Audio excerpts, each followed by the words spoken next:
Good morning. This is homework for Monday, November 9th.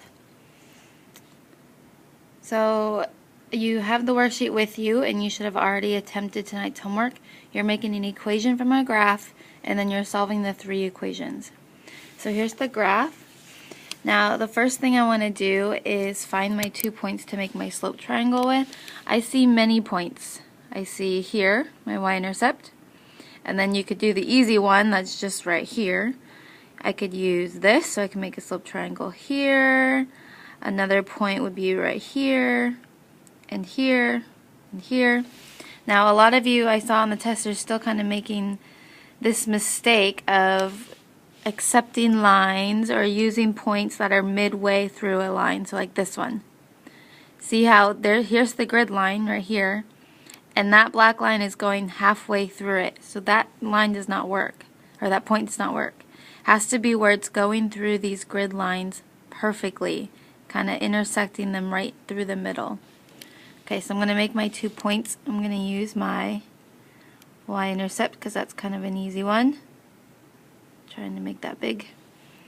And then let's use this one. Okay, so I make my slope triangle, and then I label my slope triangle. From here it's 1, 2, 3, 4. My rise is 4. And down here I have to check what it's counting by. Let's see, my 5's all the way over here, so 1, 2, 3, 4, 5. Yep, okay. So my run is 2. Now what I do with those is I do rise divided by run. 4 divided by 2 is 2. And I just found the m in my equation. Now let's find the b. Is my y-intercept, where my line crosses the y-axis, which would be right here. So that's b. And I'd say it's at 4. So I can write my equation.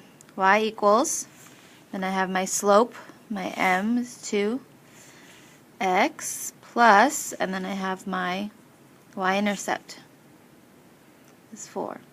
Now I always double check. I look back at my graph and I notice which way it's falling. So from left to right it's going down, which means my slope is negative. So negative 2x plus 4. Okay, equation time. Alright, I see parentheses, which means I need to distribute. 2 times 3x is 6x. 2 times 4 is 8. Bring down my minus 5 equals 6. Okay, now I have some like terms that I need to combine. I see my 8 and my 5. I cannot combine the 6 because it's on the opposite side of the equal sign. So I can only combine my 8 and negative 5. So 8 minus 5. Oop, I don't want to write with that. 8 minus 5 is 3. And it's a positive 3 equals 6. Now I have my two-step equation. I need to get rid of what's being added on the side with the x, which is 3. So opposite operation of adding 3 is subtracting 3 on both sides. I'm left with 6x equals 3. Now I need to divide by 6 on both sides to get rid of the multiplication. I'm left with 1x equals 1/2. Because 3 over 6 is the same as 1/2. Okay, number 2. Again, just like last week, remember there's like an imaginary 1 here, like that. So I have to distribute my negative 1 times 4 and my negative 1 times negative x over 2. The reason I made this problem was because there was something like this on the test, and a lot of you got confused that now the x wasn't here. And in the end, it's the same thing. It doesn't matter where the x is. So negative 1 times 4 is negative 4. Now negative 1 times x is negative 1x. And then I can imagine this is a fraction with a 1 underneath. And I do 1 times 2 is 2. So negative 1/2. Plus 7. Bring down my 14. Okay, now I have some like terms. The negative 4 and the positive 7 are like terms because they do not have an x with them. So negative 4 plus 7 is 3. I'm going to show that I'm combining those three. Bring down my negative 1/2 x equals 14. Okay, now I need to get rid of what's being added or subtracted. Even though this says minus here, this 3 is still positive because there's no sign in front of it. So the opposite of a positive 3 is subtracting 3. So those go away. I'm left with negative 1/2 x equals 11. Okay, now to get rid of my fraction here, I have to multiply by its reciprocal, so negative 2/1. That gets rid of my fraction. I'm left with just x. Whatever I do on this side of the equation, I have to do on the other side, so I'm going to multiply by 2/1. Now I can imagine that this 11 is a fraction by putting a 1 underneath of it. Now I just multiply across. 11 times 2 is 22. And this is all negative.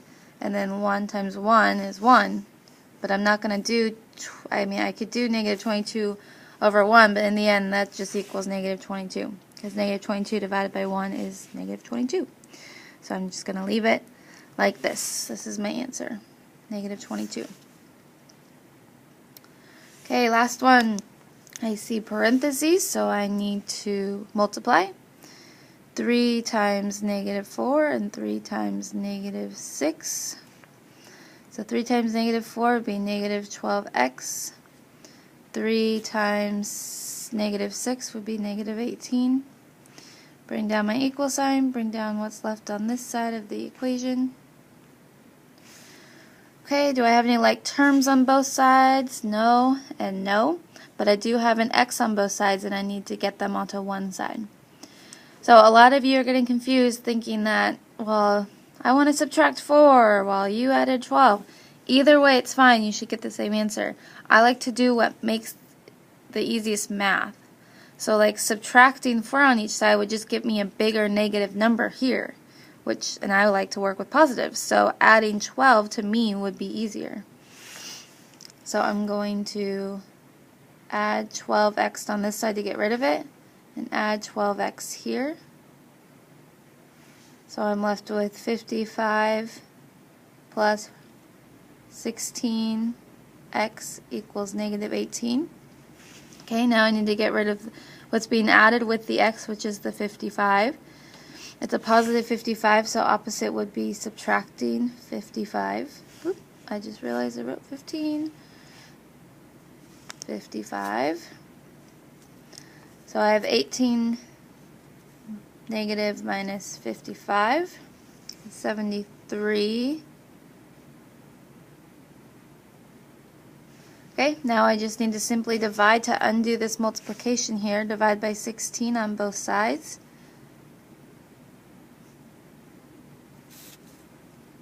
And that gives me negative 4.56.